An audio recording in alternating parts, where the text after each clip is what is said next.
भारत माता की वंदे।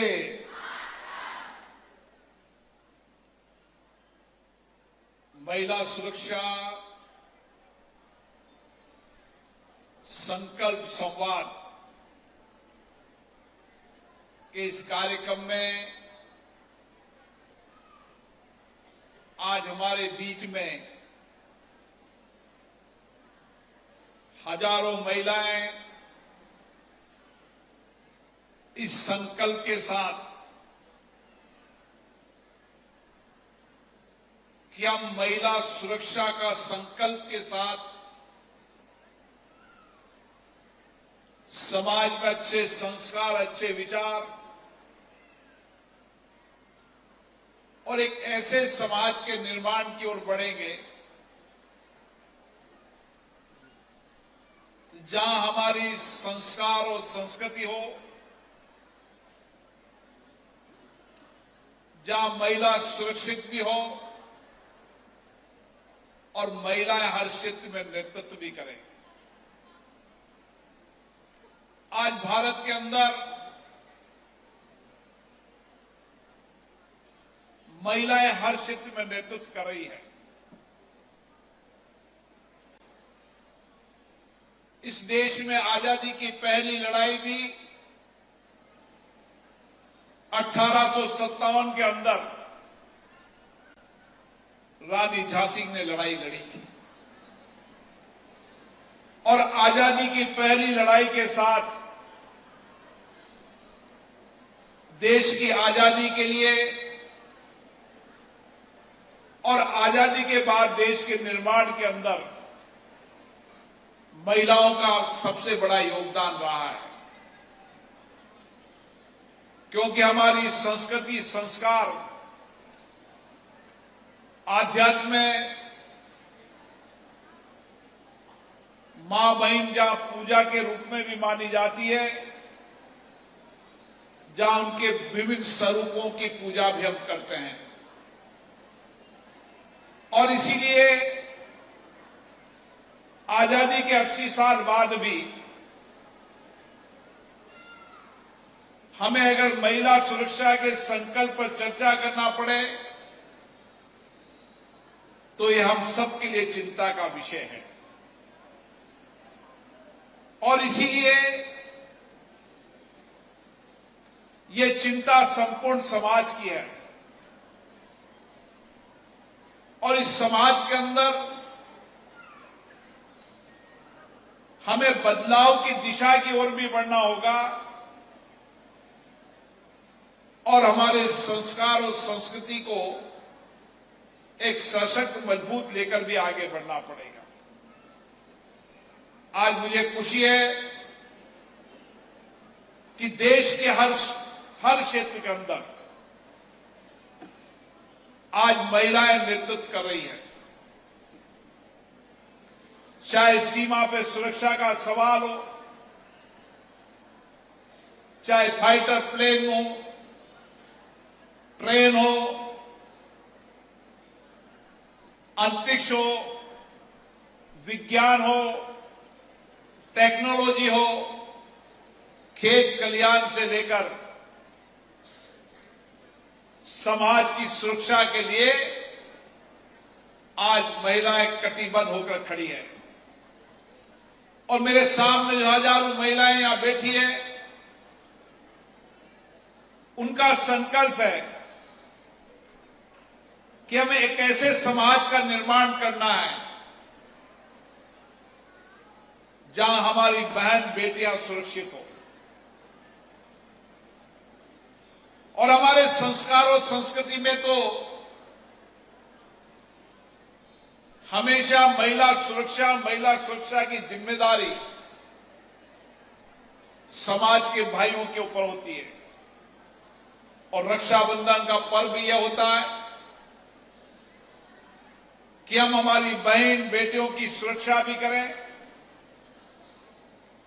और एक सुरक्षित समाज के निर्माण की ओर भी बढ़े।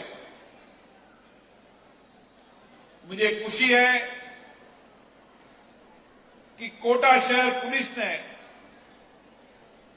इस दिशा में रचनात्मक काम किया, रचनात्मक दिशा अपनाई है। और इसके लिए उन्होंने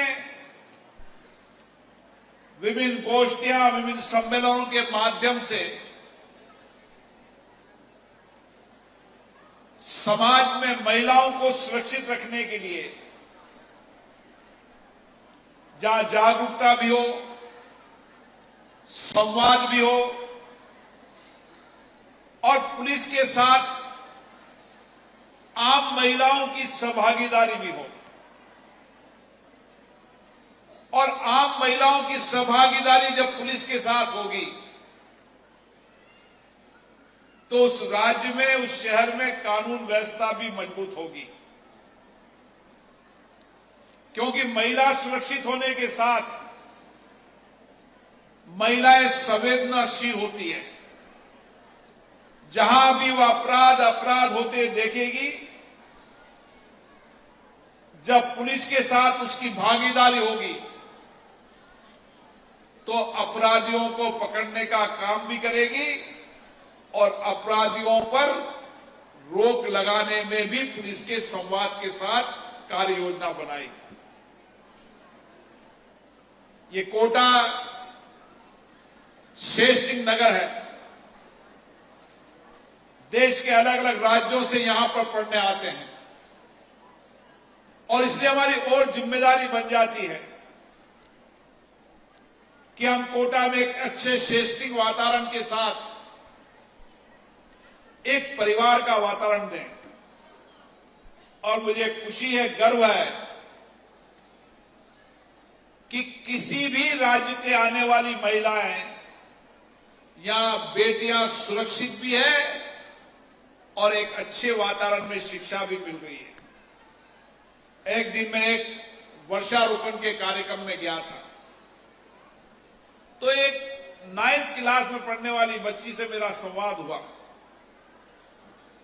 वो लद्दाख से यहां पर पढ़ने आई थी। अब एक तरफ लद्दाख है जहां पर तेज ठंड पड़ती है, यहां गर्मी है। मैंने उससे पूछा कि आपको कैसा लगता है बेटी?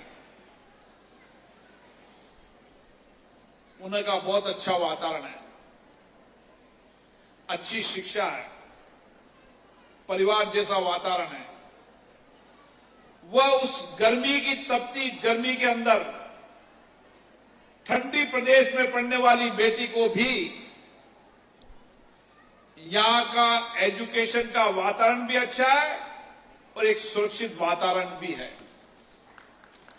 और ये हम सबकी जिम्मेदारी है, केवल महिलाओं की जिम्मेदारी नहीं है, समाज का व्यक्ति की जिम्मेदारी है कि 80 साल बाद भी हमें अगर महिला सुरक्षा की बात करनी होगी तो हमारे लिए चिंता का विषय है। हमें कोटा शहर का ऐसा वातावरण बनाना चाहिए जहां महिलाओं से एक अपराध न हो।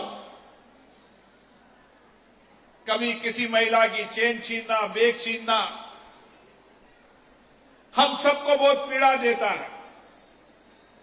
अगर समाज जागरूक रहा, समाज का व्यक्ति जागरूक रहा तो हमारा भी संकल्प है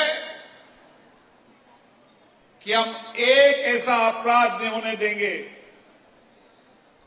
और किसी ने अपराध भी कर लिया तो उस अपराधी को गंभीर परिणाम भुगतने पड़ेंगे। यह हमारा संकल्प है। हमारी बेटियां सुरक्षित भी होगी, आत्मबल से आत्मविश्वास भी होगी और देश के हर क्षेत्र के अंदर आगे बढ़ने के लिए संकल्पित भी होगी। पिछली बार जब मैं पार्लियामेंट के अंदर आईपीएस का एक बैच आया था, इंडियन फॉरेस्ट सर्विस का भी आया, इंडियन फॉरेस्ट सर्विस का भी आया, इंडियन इकोनॉमिक सर्विस का भी आया, सेवी के भी आए। मैं देखता था कि किसी जमाने के अंदर जब तेजस्वी होंगी तो 5%, 6% महिलाएं आईपीएस होती है। आज 37% आईपीएस महिलाएं थी।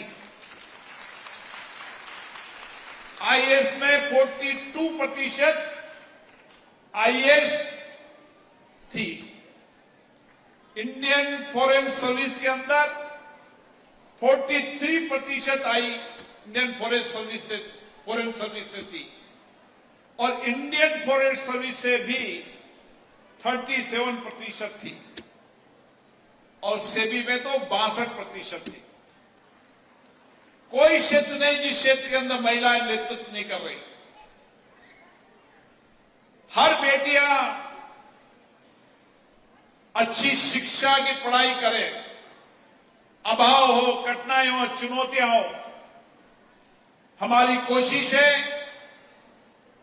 कि हर पंचायत स्तर पर एक डिजिटल लाइब्रेरी खोलेंगे ताकि महिलाएं वहां पर उस डिजिटल लाइब्रेरी के माध्यम से देश और दुनिया की पढ़ाई कर प्रतियोगिता परीक्षा में भाग ले सकें। हमारी महिलाओं की आत्मरक्षा के लिए हर स्कूल के अंदर आत्म सुरक्षा के लिए एक प्रशिक्षण का आयोजन करेंगे। हर गांव और पंचायत से अंदर हमारी बेटियों को अलग अलग स्पोर्ट्स के अंदर खेलने के लिए जितने भी ओलंपिक गेम हैं उनका 15 दिन का कैंप लगाकर उनके खेल क्षेत्र के अंदर उनकी प्रतिभाओं को, जो आज भी हम देख रहे हैं कि अभी जब कॉमनवेल्थ के गेम हुए उसमें भी प्रतियोगिता के अंदर गोल्ड सिल्वर में सबसे ज्यादा महिलाओं ने नेतृत्व किया है। और इसीलिए आज हमारा यही संकल्प है कि हमारी हर बेटी सुरक्षित भी होगी और उसके सुरक्षा के लिए जो आवश्यक कदम उठाने की आवश्यकता होगी उठाएंगे। और जिन अपराधियों ने आतंक रूप से इस तरीके से अपराध करने की कोशिश की, उन अपराधियों के गंभीर परिणाम भी भुगतने पड़ेंगे। आप सबसे मेरा इतना ही आह्वान है, जहां जिस मोहल्ले, जिस गली, जिस क्षेत्र में आप रहती हैं, वहां महिलाओं में आत्मविश्वास होना चाहिए, नैतिक आत्मबल होना चाहिए। हम जिम्मेदारी समाज की लेंगे और महिलाओं के खिलाफ कोई अपराध होगा तो पुलिस के साथ संवाद भी करेंगे, महिलाओं को जागरूक भी करेंगे और महिला अपराध को कम करने में हमारी सबसे बड़ी भूमिका होगी। मैं रक्षाबंधन के अवसर पर मैं मेरी सभी बहनों को कहना चाहता हूं, हमारा भी संकल्प है कि समाज में महिला सुरक्षित भी हो, आत्मनिर्भर भी हो और उसकी हर चुनौतियों, हर संकट के लिए हम भाई आपकी सेवा के लिए हमेशा तैयार हैं। हम उनकी आर्थिक चुनौतियों का भी समाधान करेंगे, हम उनकी सामाजिक चुनौतियों का भी समाधान करेंगे और दूर दराज के अभाव में रहने वाली बेटियों को अच्छी शिक्षा, और माननीय प्रधानमंत्री ने कल लाल किले मैदान से कहा है, उनको फ्री कोचिंग देकर देश की कोई भी प्रतियोगिता परीक्षा के अंदर आने वाले समय के अंदर हर क्षेत्र के अंदर 50% से ज्यादा महिलाएं हमारा नेतृत्व करें, ये हमारी जिम्मेदारी भी है। और इसीलिए सामाजिक क्षेत्र में भी, राजनीतिक क्षेत्र के अंदर भी, चाहे पंचायत हो, चाहे नगर पालिका हो, आने वाले समय विधानसभा, लोकसभा के अंदर भी महिला आरक्षण पारित हुआ है ताकि महिलाएं इन संवैधानिक संस्थाओं के अंदर भी महिलाओं के विचार, मत, नीतियां, योजनाएं बनाने में विधानसभा, लोकसभा में भी अपने मत को रख सके। इसके लिए आरक्षण का विधेयक भी पारित हुआ है। अब समय बदलाव का है। इस देश के अंदर आजादी की पहली लड़ाई रानी झांसी ने लड़ी थी। अब समय आ गया है कि देश के नए परिवर्तन के अंदर हमारी युवा महिलाएं आगे रहे और देश के अंदर आत्मनिर्भर, सशक्त और मजबूत राष्ट्र बनाने में अपनी भूमिका निभाए। हम सब रक्षाबंधन पर इस रक्षा के साथ ये प्रण करते हैं, हम आपके साथ हमेशा खड़े हैं। एक विषय कोटा पुलिस ने अभियान के रूप में भी लिया है कि हम नशे मुक्त समाज को बनाने के निर्माण की दिशा की ओर बढ़ रहे हैं और उस नशे मुक्त के खिलाफ अगर कोई आवाज उठाती है तो महिलाएं उठाती है, चाहे गांव हो चाहे शहर हो।